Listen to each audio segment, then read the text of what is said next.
Hey everyone. The tagline for Greenfield Studios is I make videos about living. That sounds ambitious, but what does it mean actually? To be alive is passive, not active. It describes state, not motion. To be alive is not enough, to borrow a phrase from Trent Reznor.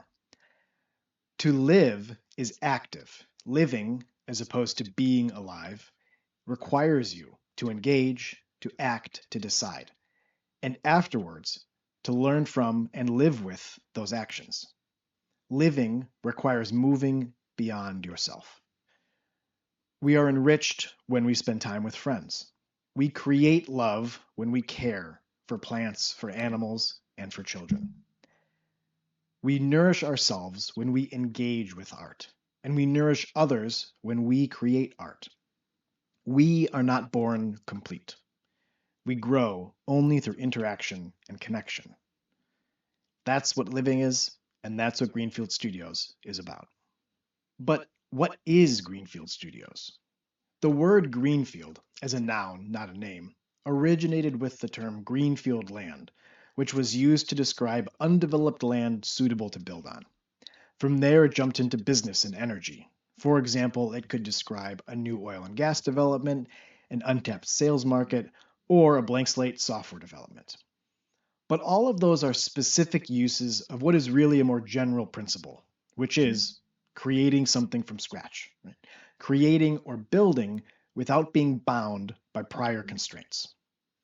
Greenfield Studios is my attempt to create without constraints, to work on things I find interesting, share that work with you. It's a space for me to explore, to create, and to fail. But who am I? Hi, I'm Brian. I'm in my late 30s. I am a husband, a father, and I have a career in finance. Which is all to say, I don't have a lot of free time. Or I have some free time, otherwise, I wouldn't be here with you. But my free time is limited, which means I want whatever I do here to contribute in some way, to have value for both of us. I started Greenfield Studios because the internal pressure to create had reached critical mass. I felt like I was going to explode. I wanted to see if I could take what's in here and what's in here and make it real. And once it's real, to see if it contributes in some way. So what should you expect from this project? Since the definition of Greenfield is creating without prior constraints, you shouldn't expect many constraints. I'm not going to make one kind of video about one kind of topic. What I will do is make interesting videos about a handful of topics, hopefully. Those topics could include native gardening, prairies, parenthood, tabletop role-playing games like Draw Steel, Daggerheart, or D&D, beautiful writing, art as a moral act, long-form videos on anything that I find interesting. Anywhere I feel like I have something authentic and valuable to say, and where I can challenge myself in the creative process, I'm going to make a video about that. That may even include finance, as long as it doesn't wander into any area that might be construed as competing with my employer.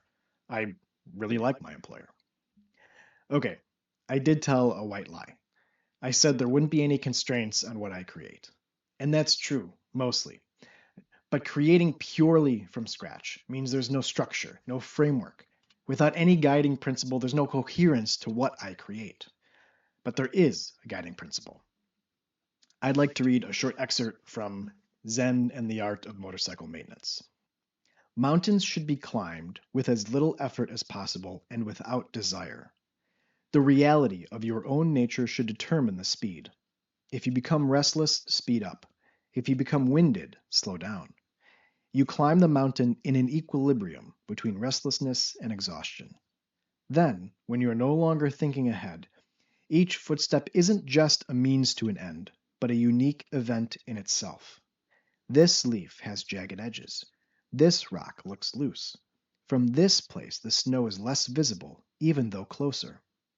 These are things you should notice anyway. To live only for some future goal is shallow. It's the sides of the mountain which sustain life, not the top. Here's where things grow. But of course, without the top, you can't have any sides.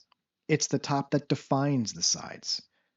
So on we go, We have a long way, no hurry, just one step after the next, with a little Chautauqua for entertainment. Mental reflection is so much more interesting than TV, it's a shame more people don't switch over to it. They probably think what they hear is unimportant, but it never is. Many of the lessons from this book will be threaded throughout this project. Quality, care, how our attitudes shape our experiences, and how our head and our heart are connected through our hands. See you next time. Have a beautiful day.